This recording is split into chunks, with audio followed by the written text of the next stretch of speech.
Hello friends, இன்னைக்கு நீங்கள் பார்க்க போகிற படத்தோட பேர் தி மதர். 2003 வெளியான ஒரு இங்கிலீஷ் படம்.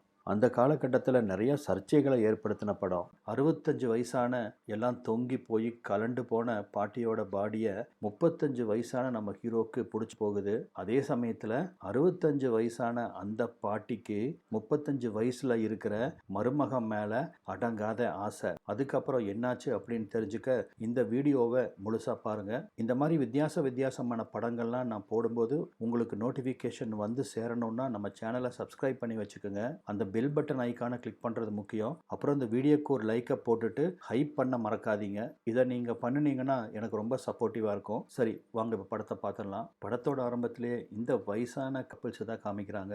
இவங்க தான் நான் சொன்ன அந்த 65 வயசு மேரி. பக்கத்தில் இருக்கிறது மேரி புருஷன் பில்லு. இந்த வயசான ரெண்டு பேரும் ரொம்ப தனிமையாக ஃபீல் பண்ணுறாங்க. அப்போ தான் பில்லும் என்ன சொல்கிறாருன்னா, என்னோட இந்த உடம்பு கண்டிஷனுக்கு நான் இன்னும் எத்தனை நாளைக்கு உயிரோடு இருப்பேன்னு தெரியாது. வளர்த்து ஆளாக்குன நம்ம பசங்க நம்மளை திரும்பி கூட பார்த்துக்கிறது இல்லை. நம்மளாவது அவங்கள போய் பார்க்கலாம், கடைசியாக எல்லாத்தையும் ஒரு தடவை பார்த்த மாதிரி ஆகுமில்ல அப்படின்னு அவர் சொல்லவும் மேரிக்கும் அது சரின்னு தான் படுது. மறுநாளே ஒரு லாங் டிராவலுக்கு அப்புறமா லண்டன் வந்து இறங்குறாங்க. அங்கிருந்து திரும்பவும் பஸ் பிடிச்சி மகனோட வீட்டுக்கு வந்து சேர்றாங்க.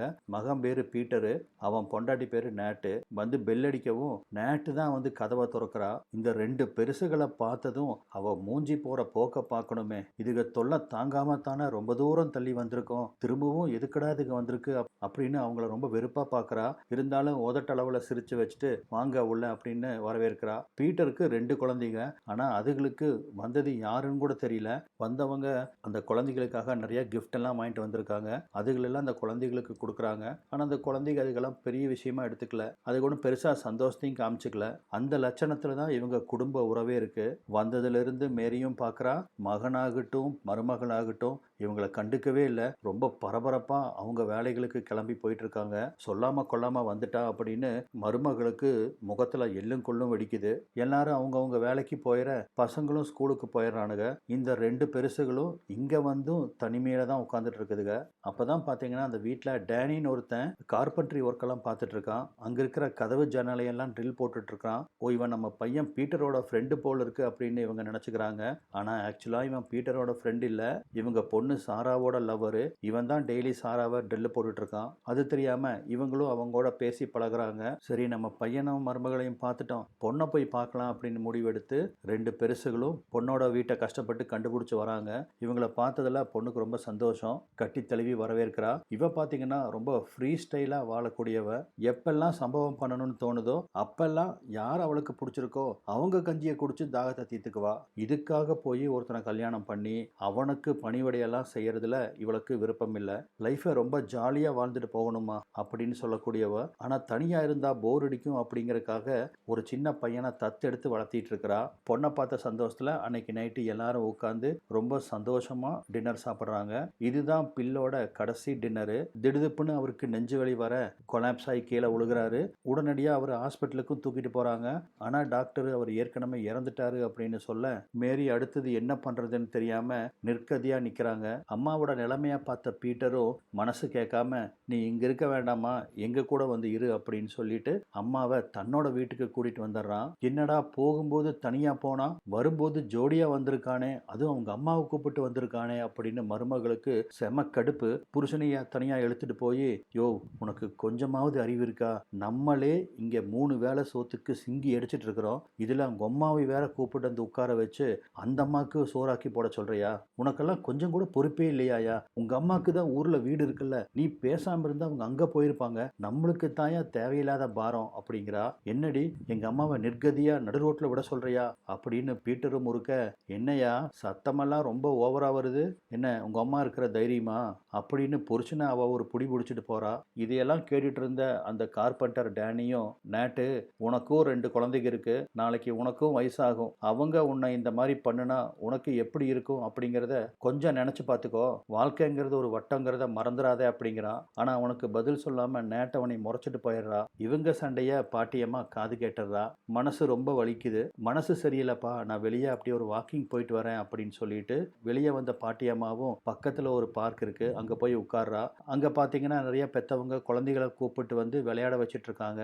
நம்மளும் இப்படித்தானே கஷ்டப்பட்டு நம்ம நேரத்தை ஒதுக்கி இந்த குழந்தைகளோட சந்தோஷத்துக்காக எத்தனையோ பண்ணியிருக்கோம். இன்னைக்கு வயசான காலத்தில் நம்மளுக்கு ஒரு வேளை சோறு போடுறதுக்கு இப்படி யோசிக்கிறாங்களே அப்படின்னு ரொம்ப வருத்தப்பட்ட பாட்டியம்மாவும் மக வீட்டுக்கு போகலாம் அப்படின்னு அங்கேருந்து கிளம்புறா. பஸ் எல்லாம் ஏறி கரெக்டான ஸ்டாப்பில் தான் வந்து இறங்குறா. ஆனால் மக வீடு எங்கே அப்படிங்கிறது பாட்டியம்மாவுக்கு மறந்து போச்சு. அங்கிருந்தவங்களெல்லாம் கேட்டு எப்படியோ ஒரு வழியாக கண்டுபிடிச்சி மகளோட வீட்டுக்கு வந்து சேர்றா. மகன் வீட்டில் நடந்தது எல்லாம் பொண்ணுகிட்ட சொல்லி அழுகவும் இதை கேட்டு பொண்ணோட கண்களில் கண்ணீர் வருது. நீ அங்கே போக வேண்டாமா, என் கூடவே இருந்துரு, பரவாயில்ல, இந்த வீடு ரொம்ப சின்ன வீடு தான், நீயும் பேரனும் பெட்ரூம்குள்ளே படுத்துக்கங்க, நான் இந்த சோஃபாவில் படுத்துக்கிறேன், எனக்கு ஒன்றும் பிரச்சனை இல்லை அப்படின்னு சொல்கிறா. அதாவது என் பேரனை பார்த்துக்கிற வேலை உனக்கு அப்படின்னு சொல்லாமல் சொல்கிறா. என்றைக்குமே வயசான காலத்தில் அப்பாவுக்கு வேல்யூ இருக்காது, ஆனால் அம்மாவுக்கு மட்டும் செம டிமாண்டாக இருக்கும். எத்தனை பசங்க இருந்தாலும் பொண்ணுங்க இருந்தாலும் அம்மாவை தான் கூப்பிடுவாங்க. ஏன்னா அவங்களுக்கு சம்பளமே இல்லாத ஒரு வேலைக்காரி அம்மா தானே. அன்னைக்கு பாட்டி அம்மா நல்லா ஆழ்ந்து தூங்கிட்டு இருக்கிறாங்க. அந்த சமயத்தில் தான் ஹால்குள்ள ஏதோ கசமுசா சத்தம் கேட்குது. ஏதோ ஒரு பெண்ணோட முனகல் சத்தம். அந்த அம்மாவுக்கு நல்லா தெரியும் இது தன் பொண்ணோட முனகல் தான் அப்படின்னு. மெதுவாக எந்திரிச்சு வந்து கதவை ஓப்பன் பண்ணி பார்த்தா ஹாலில் தன் பொண்ணை ஒருத்தன் வெறித்தனமாக மேட்ரு பண்ணிட்டு இருக்கிறான். மேட்ரு பண்ணுறது வேற யாரும் இல்லை, அந்த ஆசாரி டேனி தான். பகல் ஃபுல்லாக மெஷின் கன்னை வச்சு ஓட்ட போட்டுட்டு நைட் ஆனால் ஹேண்ட் பம்பால் வந்து ஓட்ட போட்டுட்டு இருக்கான். அந்த அளவுக்கு தொழில் பக்தி போல இருக்கு. இவங்க மேட்ரு பண்ணுறதுவே பாட்டியம்மா ரொம்ப நேரமாக தன்னை மறந்து பார்த்து ரசிச்சுட்டு இருக்கா. ரொம்ப நல்ல அம்மா. அப்போதான் மேட்ரு எல்லாம் முடிச்சதுக்கப்புறம் சாரா டேனி கிட்ட எப்போ நீ என்னை கல்யாணம் பண்ணிக்க போற அப்படின்னு கேட்குறா. ஆனால் டேனி கல்யாண பேச்சு எடுத்தாலே அவளை கழட்டி விட்டுட்டு கிளம்பிடுவான். அப்படிதான் இப்பவும் அவன் கிளம்பி ஓடி போக அம்மா கிட்ட வந்து புலம்புறா. இந்த டேனியை கல்யாணம் பண்ணிக்கலான்னு ஆசைப்படுறாமா, ஆனால் டேனி பிடி கொடுக்கவே மாட்டேங்கிறான். நீ தான் போய் அவங்ககிட்ட பேசி அவன் மனசை மாற்றணும், என்னம்மா பண்ணுறியா அப்படின்னு கேட்குறா. கண்டிப்பாக பண்ணுறம்மா, பாட்டியம்மாவும் அவளுக்கு வாக்கு கொடுக்குறா. மறுநாள் டேனியை மீட் பண்ண பாட்டியம்மாவும் ஏன் என் பொண்ணை கல்யாணம் பண்ணிக்க மாட்டேங்கிற அப்படின்னு கேட்குறா. அதுக்கு டேனியும் ஏற்கனவே கையில் ஒரு குழந்தைய கொடுத்துட்டு என் பொண்டாட்டி என்னை விட்டு ஓடிட்டா, நான் இன்னொரு கமிட்மெண்ட்டில் சிக்கிக்க விரும்பல, அதனால தான் அப்படின்னு இழுக்கிறான். பாட்டியம்மாவுக்கும் அவன் சொல்கிறது கரெக்டுன்னு தான் படுது. அவனா மனசு மாறி தன்னோட பொண்ணை கல்யாணம் பண்ணிக்கிறதுக்கு ஆசைப்பட்டா மட்டும்தான் அந்த கல்யாணம் நிலைக்கும். என்னதான் டேனி பார்க்கறதுக்கு முரட்டு பீஸாக இருந்தாலும் சாராவையும் அவளோட வளர்ப்பு பையனையும் ரொம்ப நல்லா பார்த்துக்கிறான். இது பாட்டியம்மாவுக்கு ரொம்ப பிடிச்சி போகுது. அன்னைக்கு வாயே நம்ம ரெண்டு பேரும் லஞ்சுக்கு போகலாம் அப்படின்னு பாட்டியம்மா டேனியை கூப்பிட போகலாமே அப்படின்னு சொல்லிட்டு டேனியும் பாட்டியம்மாவும் பக்கத்தில் இருக்க ஒரு பப்புக்கு வராங்க. மூக்கு முட்டை குடிக்கிறாங்க. அதுவும் பாட்டியம்மா 2-3 ரவுண்டு போக அந்த அம்மானால சரிவர நடந்தும் கூட வர முடியல. டேனி தான் அவங்கள கைத்தாங்களாக கூட்டிட்டு வரான். ஒரு இடத்துல திடீர்னு அந்த அம்மா கால் ஸ்லிப் ஆகி விழப்போக டேனி சட்டுன்னு அவங்கள தாங்கி பிடிச்சிக்கிறான். ரெண்டு பாடியும் ஒன்னோட ஒன்று டச் ஆக இதில் ஃபயர்டப்பான பாட்டியம்மாவும் சட்டுன்னு டேனிக்கு ஒரு லிப் கிஸ் அடிச்சிடறா. ஐயோ உங்க வயசு என்ன, என் வயசு என்ன, இப்படி பண்ணிட்டீங்களே அப்படின்னு டேனி பதறவா போறான். அவனும் சந்தோஷமா அந்த கிஸ்ஸை வாங்கிக்கிறான். அதுக்கப்புறம் தான் பாட்டியம்மாவும் நான் போதையில தப்பு பண்ணிட்டேன், ஐ எம் சாரி டேனி அப்படின்னு மன்னிப்பு கேட்குறா. இந்த மாதிரி அடிக்கடி நீங்க எங்கிட்ட சாரி கேட்டுட்டே இருக்கணும்னு நான் விரும்புறேன் அப்படின்னு டேனியும் சொல்றான். அதான் நான் ஆரம்பத்திலே சொன்னனே, இவனுக்கு வயசாகி கழுண்டு போன பாடியை பார்த்தா ரொம்ப பிடிக்கும். அப்படித்தான் எல்லாம் கழுண்டு தொங்கி போன இந்த பாடி அவனுக்கு ரொம்ப பிடிச்சிருக்கு. இந்த மொமெண்ட்ல இருந்து நம்ம பாட்டியம்மாவுக்கும் டேனி மேல லவ் ஸ்டார்ட் ஆயிடுச்சு. கனவு உலகில் பறக்க ஆரம்பிக்கிறா. அந்த சமயத்துல தான் பொண்ணு அம்மாவுக்கு பேச்சு துணைக்கு ஆகுமே அப்படின்னு அங்க இருக்கிற ஒரு லோக்கல் கிளப் மெம்பர்ஸ்க்கு இன்ட்ரோடியூஸ் பண்ணி வைக்கிறா. அங்கிருந்த ஒரு புது தாத்தாவுக்கு நம்ம பாட்டி அம்மா மேல ஒரு கண்ணு, இந்த பாடியை எப்படியாச்சும் போட்டுறணும் அப்படின்னு அந்த வயசான பாடி ஆசைப்படுது. பையனை பார்க்க வரேன், பேரம்பேத்தியை பார்க்க வரேன்னு ஏதோ ஒரு சாக்க சொல்லிட்டு பாட்டியம்மா அடிக்கடி மகனோட வீட்டுக்கு வந்துடுறா. இவங்களை பார்க்கறதுக்காக அந்த அம்மா வரல, டேனியை பார்க்கறதுக்காக வர்றா. வந்தவ டேனி கூட ரொம்ப க்ளோஸா பேச ஆரம்பிக்கிறா. அப்பதான் பாட்டியம்மா என்ன சொல்றான்னு பாருங்க. என் புருஷனுக்கு ஸ்டிக்கு உடைஞ்சு 30 வருஷம் ஆச்சு, அந்த ஸ்டிக்கை வச்சு அவரால் எந்த வேலையும் பண்ண முடியல, நான் ரொம்ப தவியா தவிச்சேன் தெரியுமா. பக்கத்து வீட்டில் இருந்த ஒரு அங்கிள் என்னோட கஷ்டத்தை பார்த்து அவரோட தடியை கொடுத்து என் தாகத்தை தீக்க முன் வந்தாரு. என் கணவனுக்கு துரோகம் பண்ணக்கூடாது அப்படிங்கிற அந்த ஒரே நல்ல எண்ணத்துக்காக அந்த அங்கிளோட குச்சியில குத்து வாங்க மறுத்துட்டேன். ஆனா இப்ப நீ என் பொண்ணோட பாடியில ட்ரில்லு போடுறத பார்க்கும்போது தான் எனக்கு அந்த ஆசை திரும்பவும் வருது. இந்த பழசாய் போன கட்டையிலையும் ட்ரில்லு போடுவியா அப்படின்னு பொண்ணோட பாய் ஃப்ரெண்டு கிட்ட இந்த பாட்டியம்மா கேட்குறா. வாங்க போடுறேன் அப்படின்னு கூட்டிட்டு போய் பாட்டியம்மாவை போடு போடு கொடுன்னு போடுறான். சும்மா அவங்கள திணற திணற புடி புடின்னு பிடிச்சிடுறான். பல வருஷமா பாட்டியம்மா மனசுலயே புதைஞ்சிருந்த அந்த காமத்தி அப்படியே பீறிட்டு வெளிவருது. இதனால மனசாந்தி அடைஞ்ச பாட்டியம்மா 30 வயசு இளமையா உணர ஆரம்பிக்கிறா. இது எப்படி இருக்கு? பாய் ஃப்ரெண்டு கூட பேசி எனக்கு கல்யாணம் பண்ணி வை அப்படின்னு பொண்ணு அனுப்பிச்சு வச்சா, இந்த அம்மா அந்த பாய் ஃப்ரெண்டை தனக்கு உஷார் பண்ணிக்கிட்டா. ஆனா டேனிக்கு வயசு வித்தியாசமே கிடையாது. எந்த பாடியா இருந்தாலும் அவன் ட்ரில் போடுறதுல கெட்டிக்காரன். புது பொலிவோட இருந்த பாட்டியம்மாவும் பறந்து பறந்து வீட்டு வேலையெல்லாம் செய்யறா. இதை பார்த்து பொண்ணு ஆச்சரியப்படுறா. எங்கிருந்து அம்மாக்கு இப்படி திடீர்னு இளமை திரும்பிச்சு அப்படின்னு. ஆனா அம்மாவோட சுறுசுறுப்புக்கு காரணமே தன் காதலன் கிட்ட குடிச்ச பூஸ்ட் தான் அப்படின்னு அவளுக்கு அப்ப தெரியாது. மறுநாள் பாட்டியம்மா வந்து டேனியை பார்க்கறா. இன்னைக்கு எங்க லஞ்சுக்கு போறோம் அப்படின்னு டேனி கேட்கவும், பெட்ரூமுக்கு அப்படின்னு சொல்லிட்டு அவனை பெட்ரூமுக்கு கூட்டிட்டு வர்றா. டேனியும் பாத்தீங்கன்னா பாட்டியம்மாக்கு நல்லா சுளுக்கெடுத்து விடுறான். அன்னைக்கு நைட்டு வீட்டுக்கு வந்த பாட்டியம்மா டேனியும் தன்னோட பொண்ணும் பாம்பு மாதிரி பின்னி பிணைஞ்சிட்டு இருக்கிறத பார்க்கறா. அம்மா நீ கொஞ்சம் வெளியே போறதுனா போயிட்டு வாயேன், நாங்க 2 பேரும் முக்கியமா ஒரு விஷயத்த டிஸ்கஸ் பண்ணணும் அப்படின்னு பொண்ணு சொல்லவும், நீங்க என்ன டிஸ்கஸ் பண்ணுவீங்கன்னு எனக்கு தெரியாதா அப்படின்னு சிரிச்சுட்டே பாட்டியம்மாவும் வெளியே போறாங்க. ஆனா பாட்டியம்மாக்கு டேனி தன் பொண்ணு கூட இருக்கிறத பார்த்து பொறாமையா இருக்கு. அவன் மேல கோபம் வருது. என்கிட்ட இல்லாதது என்ன என் பொண்ணுகிட்ட இருக்குது அப்படின்னு பாட்டியம்மா கோவப்படுறா. சரியா போச்சு போங்க. அந்த மாதிரி சமயத்துல தான் அண்ணனும் தங்கச்சியும் மீட் பண்ணிக்கிறாங்க. அதாவது சாராவும் பீட்டரும் மீட் பண்ணிக்கிறாங்க. பீட்டரோட பிசினஸ் ரொம்ப டல்லா போயிட்டு இருக்க, இந்த வீட்டை வித்து அந்த ஷேரை எடுத்துட்டு போய் பிசினஸ்ல இன்வெஸ்ட் பண்ணணும் அப்படின்னு சொல்லிட்டு இருக்கான். அந்த சமயத்துல தான் டேபிள் மேல இருந்த ஒரு நோட் புக்கை சாரா கவனிக்கிறா. அது ஒரு டிராயிங் புக்கு. யதார்த்தமா ஓபன் பண்ணி பார்த்தா அதுல ஏகப்பட்ட ஸ்டில்ஸ் அவங்க அம்மா வரைஞ்சு வச்சிருக்கா. அதாவது இந்த பாட்டியம்மா ஒரு பெரிய ஆர்டிஸ்ட். கண்ணில் பார்க்கறத அப்படியே வரைஞ்சிருவா. பாட்டியம்மாவும் டேனியும் என்னென்ன பொசிஷன்ல மேட்ரு பண்ணாங்களோ எல்லாத்தையும் தத்ரூபமா வரைஞ்சு வச்சிருக்கா. இதை பார்த்த அண்ணனுக்கும் தங்கச்சிக்கும் தூக்கி வாரி போடுது. நம்பவே முடியாம தங்கச்சி நெஞ்ச புடிச்சிட்டு உட்காந்துக்கிறா. மற்றவங்களை யாராச்சும் விட்டுருந்தாலும் கூட நல்லபடியா டேனி கிட்ட பேசி இவங்களுக்கு கல்யாணத்துக்கு ஏற்பாடு பண்ணியிருப்பாங்க. ஆனா சொந்த அம்மாவே மகளுக்கு பெரிய ஆப்படிச்சிருக்கிறா. இதனால அண்ணனும் தங்கச்சியும் ரொம்ப டிப்ரெஸ்ட் ஆயிடுறாங்க.